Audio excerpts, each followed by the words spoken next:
Like our students today are so fearful of failure, right? Everybody gets a trophy. What's going to happen to them if they, fail out of that first semester of college? They can do whatever they want. When that happened to me, it was a real setback. I would say that it's both a maturity thing, at least it was for me then, and an educational thing. Um, it was just really interesting that it went that route. But then, here I am sitting. I've got 2 master's degrees. I have a bachelor's degree. I think certain people just take a different route. I needed something else. I needed to do something else before I figured out that I wanted to do, the formal education as well.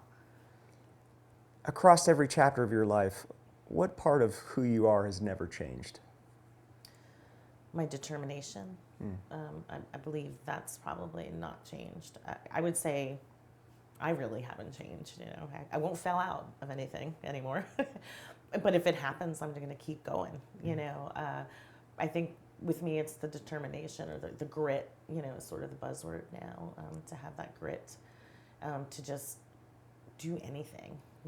Like I wanted to see the world, and so I joined the Air Force, and I got to be a flight attendant, and I literally got to go around the world in 2.5 weeks and see so many different beautiful countries and cultures, and we went everywhere, and also the places that I wouldn't want to go again. But yeah.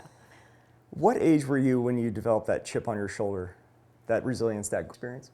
I don't have a moment in time, but I would say it's something that my father and my mother sort of instilled in us. Just you can do anything. And it's literally, that old saying, you can do anything if you put your mind to it. You can do anything if you put your heart into it and your mind and if it's what you want. I think that's been since childhood. I remember as a young kid, my parents were divorced, and my mom was a nurse, and she was doing multiple different types of nursing jobs. And one of them was kind of like an on-call nurse for hospice. So you have this phone that back then it was a pager, and so you could get called at a moment's notice, and she could be gone for days, taking care of this person that's about to die. It allowed me, as a kid, to be extremely observant about my environment and realize you don't need to be afraid of hard work. I mean, here's this woman who's really struggling to make ends meet, and she's out there gone for, like I said, 42, 72 hours taking care of a dying person. And so that's when I kind of realized, it's okay to miss a holiday or miss a birthday if you're doing the right thing and you understand what it's all about. So yeah, I'm impressed by that determination, because you had 40 years of military service, is that right?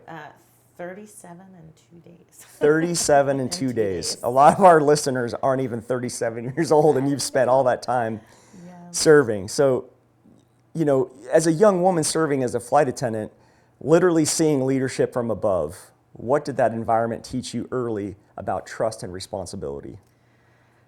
It was so interesting to see what Later on in life? I believe it did, yes. Because, they're human beings just like the rest of us. And you get to see them in a different environment,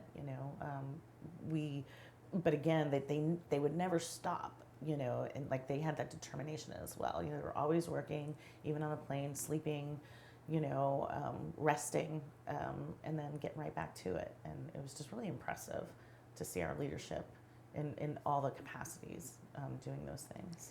I like that you brought up their work ethic, and right